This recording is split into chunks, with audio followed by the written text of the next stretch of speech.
విశాఖలో బాలికపై gang rape case విచారణలో పోలీసులు దూకుడు పెంచారు. 3 టౌన్ పోలీస్ స్టేషన్లో బీచ్ ఫోటోగ్రాఫర్స్ ను పిలిపించి కౌన్సిలింగ్ ఇచ్చారు సీఐ రామారావు. 11 మంది ఫోటోగ్రాఫర్లు దళిత బాలికను భయపెట్టి సామూహిక అత్యాచారానికి పాల్పడ్డారు. దీంతో బీచ్ ఫోటోగ్రాఫర్ల కదలికలపై నిఘా పెట్టారు పోలీసులు. ఆర్కే బీచ్ లో ఫోటోగ్రాఫర్లుగా పనిచేస్తున్న వారందరిపై బైండ్ ఓవర్ కేసులు పెట్టారు. దీనిపై మరింత సమాచారం మా ప్రతినిధి చిరంజీవి అందిస్తారు.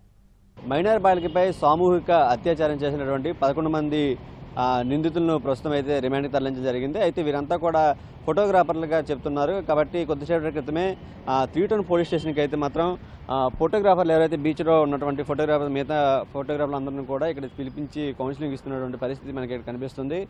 ఎవరైతే యువతి బాలిక ఉందో బాలిక యొక్క ప్రియుడు అతని స్నేహితుడు అత్యాచారం చేసిన తర్వాత తను బీచ్కి వెళ్ళి సూసైడ్ చేసుకునే క్రమంలో అక్కడ ఉన్నటువంటి పరిస్థితి చూసి అక్కడ కొంతమంది ఫోటోగ్రాఫర్లు ఆమెతో మాట కలిపి దగ్గరైనటువంటి పరిస్థితి ఏర్పడింది. ఈ నేపథ్యంలోనే ఆమెను ట్రాప్ చేశారు.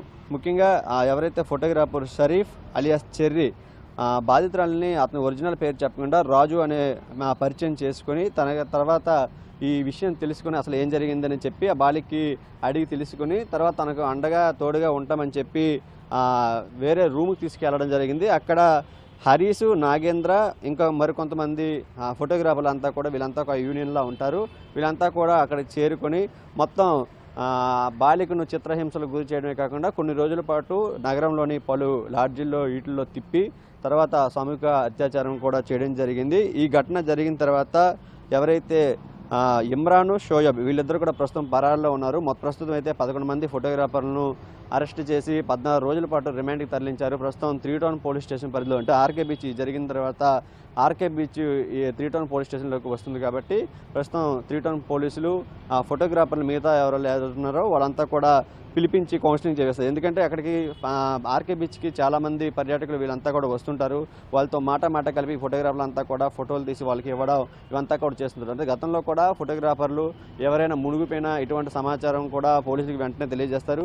కానీ ఇటువంటి ఘటన ఇప్పుడు అనేది సంచలనంగా మారింది. ఎందుకంటే ఒక దళిత మైనర్ బాలికను ఈ విధంగా సామూహిక అత్యాచారం చేయడం, అందులోనూ 11 మంది ఫోటోగ్రాఫర్లు హస్తం ఉండడం ప్రస్తుతం అయితే ఇదొక సంచలన విషయం అని చెప్పుకోవాలి. ప్రస్తుతం అయితే నిర్బంధించి ఇవంతా కూడా చేసినటువంటి ఇవన్నీ కూడా సీసీటీవీ ఫుటేజ్లు అన్నింటినీ పోలీసులు పరిశీలించి మొత్తంగా ఈ కేసుకి అయితే శరవేగంగా దర్యాప్తు అనేది చేస్తున్నారు.